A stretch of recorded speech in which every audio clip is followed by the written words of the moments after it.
শাক বাজাও।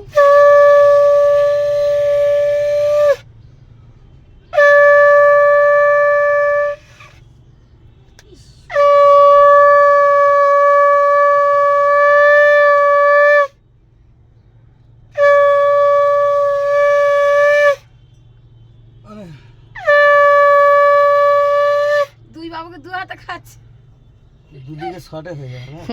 বল বাবা আশীর্বাদ করছে। কি উপহার দিলে বাবা? চেন। ক্যারাম বোর্ডটা নিবি কিন্তু মায়ের থেকে। এর উপর চেনটা ভালো লাগে না। ফুটবলের জুতো আর ফুটবল। ওই তো তাহলে আর ব্যাস, ফুটবলের জুতো আর ফুটবল। কে? ওই যে ওরা নেবে দুজনের দুটো জুতো আর ফুটবলের জুতো আর ফুটবল তো 1000 টাকা। হ্যাঁ আর 3000 টাকা দিয়ে চেন বানিয়ে দিলাম সেটা বল। না এটা দিবি না, ফুটবল আর এটা আলাদা। এইটা তো দিলা হবে। এই টাকাগুলো দিবি না, এই টাকাগুলো কেন দিবি? এটা এটা বাবার গিফট আর মায়ের গিফট এখন এই ইনস্টলমেন্টে আসবে। বাবার গিফট কি মারি ওর বাবাই জানে।